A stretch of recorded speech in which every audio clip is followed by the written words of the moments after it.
Hi friends, माझं नाव चैतन्य पत्की आहे आणि welcome back to my YouTube channel. खूप दिवसांनी मी व्हिडिओ बनवतो आहे. मी माझ्या काही प्रायर वर्कमध्ये बिझी होतो. पण आजच्या व्हिडिओचा टॉपिक खूप महत्त्वाचा आहे आणि खूप इंटरेस्टिंग आहे.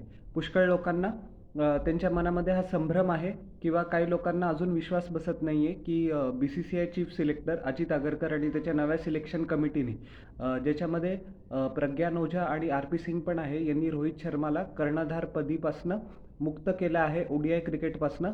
आणि जो 19 ऑक्टोबरपासनं भारताचा ऑस्ट्रेलिया दौरा होणार आहे, ज्याच्यामध्ये आपण 5 T20 आणि 3 एकदिवसीय सामने खेळणार आहे. त्याच्यासाठी Shubman Gill he will be the Indian captain.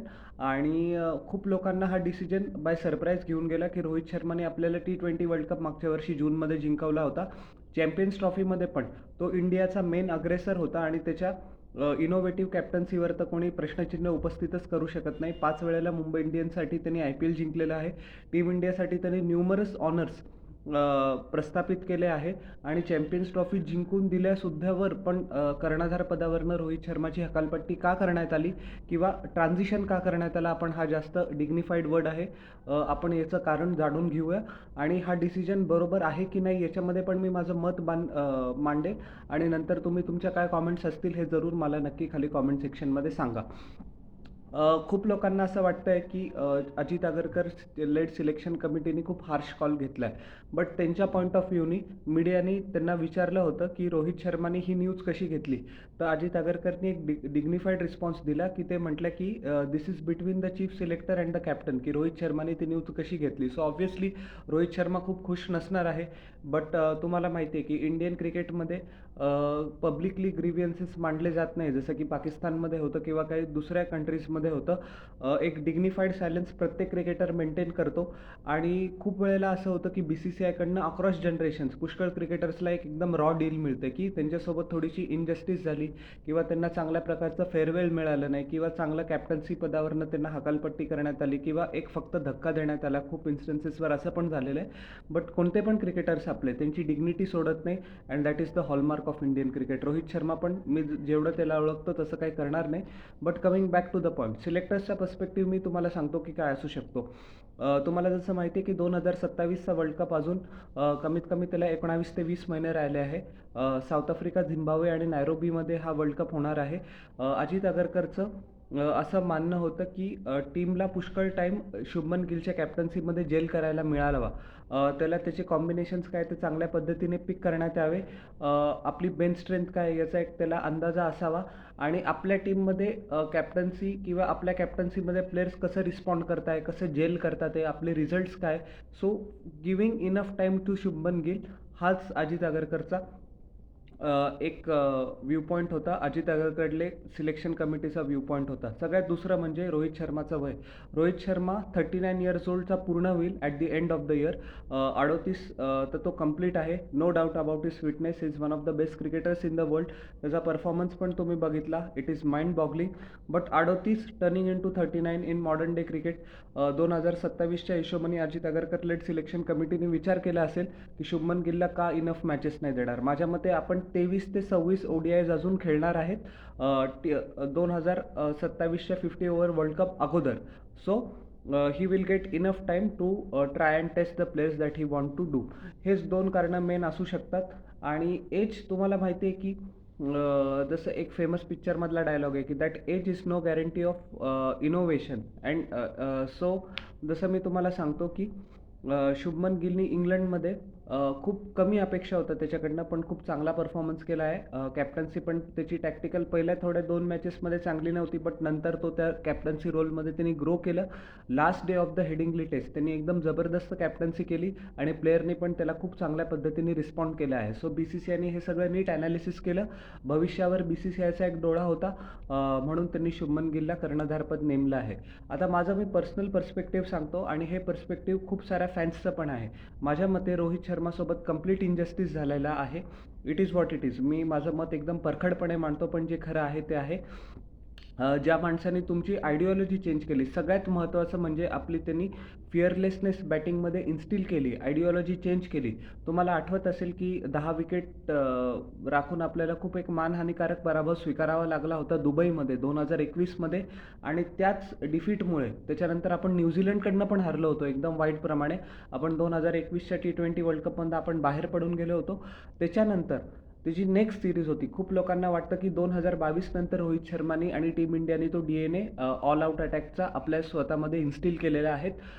But 2021मध्ये जी एक T20 सिरीज होती न्यूझीलंड विरुद्ध, त्याच्यातच रोहित शर्माने फटकेबाजी करायला सुरुवात केली होती. मला असं आठवतं की त्यांनी लॉकी फर्गसन, ट्रेंट बोल्टला square leg, fine leg, long लेगवर खूप सिक्स मारले होते आणि बट अनफॉर्च्युनेटली काय झालं की 2021मध्ये फक्त रोहित शर्माने ती आयडिओलॉजी ॲडॉप्ट केली.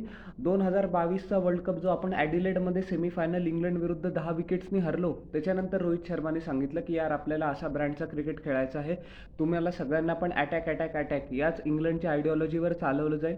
तुम्हाला आठवत असेल की 2019 ते 2023 या क्रिकेट वर्ल्डमध्ये फक्त 2 आयडिओलॉजीज होतात. एक इंग्लंडसारखं पहिल्या बॉलपासनं मी लिमिटेड ओव्हरची गोष्ट करतोय की स्लॅम बँग जायचं आणि जेवढा जास्त रन करता येईल तेवढ्यावर भर द्यायचा आणि एक इंडियासारखे जे पॉवर प्लेमध्ये जे फर्स्ट 10-15 ओव्हर्समध्ये जास्त विकेट गमवायचे नाही, बिल्ड करायचं आणि नंतर अटॅक करायचं. ती आयडिओलॉजी 2022च्या वर्ल्ड कपमध्ये आपल्यासाठी काउंटर प्रोडक्टिव्ह झाली. त्याच्यामुळे आपल्याला इंग्लंड विरुद्ध मानहानिकारक पराभव स्वीकार करावा लागला आणि नंतर त्याचा ॲक्च्युली जो प्रॉब्लेम झाला ते रोहित शर्माने सांगितलं की आपल्याला अशा पद्धतीने खेळायचं आहे, या पद्धतीने खेळायचं आहे आणि त्याच्यानंतर टीमनी खूप चांगल्या पद्धतीने ती आयडिओलॉजी आत्मसात केली. प्रत्येक प्लेयरनी त्याचे फिअरलेस जे इन्स्टिंक्ट असतात त्याच्यामध्ये बाय केलं आणि खूप चांगला परफॉर्मन्स आपण केला. मला आत्ता पण आठवतं की प्रत्येक मॅच 2023च्या विश्वचषकाची आपण 10 match continuously on the trout जिंकलो. फक्त फायनलमध्ये समजा रोहित शर्माने तो शॉट नसता खेळला खूप लोक आत्ता पण असेच म्हणतात की आपण तो वर्ल्ड कप जिंकला असता ट्रॅव्हिस हेडला. बट 2024मध्ये पण त्याने ऑस्ट्रेलिया विरुद्ध जी इनिंग्स खेळली, त्यांनी जी इंग्लंड विरुद्ध स्टार्ट दिलं, ज्यांनी जे अफगाणिस्तान विरुद्ध फटकेबाजी केली स्पेशली अगेन्स्ट ऑस्ट्रेलिया, कारण 2023चा वर्ल्ड कपची फायनल आपण त्यांच्याकडनं हरलो होतो. He came out with a point to prove. Pat Cummins काय म्हणा, हेझलवूड काय म्हणा, स्टार्क काय म्हणा, प्रत्येकाला रोहित शर्माने अक्षरशः धुवून काढलं. 90 का 92 धावा केल्या, त्या पण काहीतरी फक्त 40 ते 46 बॉल्समध्ये आय थिंक समथिंग.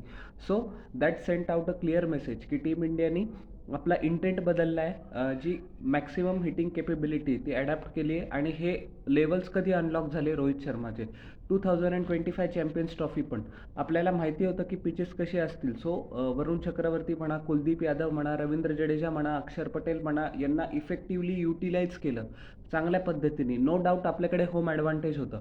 तुम्हाला फायनल आठवत असेल त्यांनी न्यूझीलंड विरुद्ध काय अफलातून स्टार्ट करून दिली. ज्या वेळेला तो रचिन रवींद्रकडनं स्टंप आउट झाला फायनलमध्ये, पुष्कळ लोकांना असं वाटलं होतं की परत 2023च्या विश्वचषकासारखं होतं का काय. But thanks to Shreyas Iyer, Virat Kohli आणि लोअर मिडल ऑर्डर आपण ती ट्रॉफी पण त्याच्या कॅप्टन्सीमध्ये जिंकली. सो रोहित शर्माची लेगसी काय असणार आहे मित्रांनो, की आपण 8.5 वर्ष अंडर विराट कोहली काही जिंकू शकलो नाही, अंडर MS धोनी पण 2013च्या चॅम्पियन्स ट्रॉफीमध्ये काहीच जिंकू शकलो नाही. It's almost 11 years. दोन एकदम हे धुरंधर आहेत MS धोनी आणि विराट कोहली, पण त्यांच्या कॅप्टन्सीमध्ये आपल्याला काहीही जिंकता आलं नाही. आपण जिंकलो ते फक्त रोहित शर्माच्या कॅप्टन्सीमुळे, त्याच्या टॅक्टिकल ब्रिलियन्समुळे आणि माझ्या मते रोहित शर्माची जी लेगसी आहे ॲज अन इंडियन कॅप्टन ती ॲट पार आहे विथ MS धोनी. मी खूप मोठं स्टेटमेंट करतोय, but it is what it is. कारण रोहित शर्माचं कॉन्ट्रीब्युशन आपल्याला मेअरली ट्रॉफीजमध्ये नाही करता येणार. त्यांनी टीम इंडियाचा जो DNA चेंज केला आहे कन्झर्वेटिव्ह टू अटॅकिंग, त्याला त्याचं सगळ्यात जास्त क्रेडिट मिळायला पाहिजे मित्रांनो. सो ऑल इन ऑल हे इंडियन क्रिकेटचं ट्रान्झिएंट नेचरच आहे. जसं की तुम्हाला माहिती होतं की खूप लोकांच्या मनामध्ये असा काय म्हणतात त्याला की एक न्यूनगंड होता किंवा एक त्यांना कॉन्फिडन्स नव्हता इंग्लंडची सिरीज सुरू व्हायच्या अगोदर की ना विराट कोहली आहे ना रोहित शर्मा आहे, आपली टीम कशी खेळेल. आपल्या टीमने चांगलं खेळलं. सो आगे बढ़ने का नाम ही जिंदगी है. आपली टीम नक्की चांगली खेळेल आणि रोहित शर्मा काही रिटायर झालेला नाही आहे. He is still going to come out all guns blazing आणि त्याला सिलेक्टर्सला एक मेसेज पण सेंड करायचा आहे. So stay tune for the one day international series, कारण आता प्रत्येक मॅच विराट कोहली आणि रोहित शर्मा खेळेल. सो ODI क्रिकेटला एक वेगळं वलय प्राप्त झालं, एक वेगळं इम्पॉर्टन्स प्राप्त झालेलं आहे. आणि जो फॉर्मॅट जो ॲक्च्युली फ्रिंजेसवर होतात, लोक टेस्ट क्रिकेटबद्दल बोलतात, T20 क्रिकेटबद्दल बोलतात, आजकाल ODI क्रिकेटला निग्लेक्ट करतात. सो 2027पर्यंत तरी प्रत्येक इंडियन या दोघांसाठी प्रत्येक ODI मॅचला ट्यून करेलच करेल, याची मी 100% खातरजमा करतो. सो तुम्हाला माझं ॲनालिसिस कसं वाटलं, माझे 2 व्ह्यू पॉईंट्स कसे वाटले, हे जरूर न चुकता खाली कॉमेंट सेक्शनमध्ये सांगा. आणि माझ्या यूट्यूब चॅनलला लाईक, शेअर आणि सबस्क्राईब करा आणि प्लेअर आयकॉन प्रेस करा पुढच्या नोटिफिकेशनसाठी. भेटूया नेक्स्ट व्हिडिओमध्ये. Till then everyone, bye.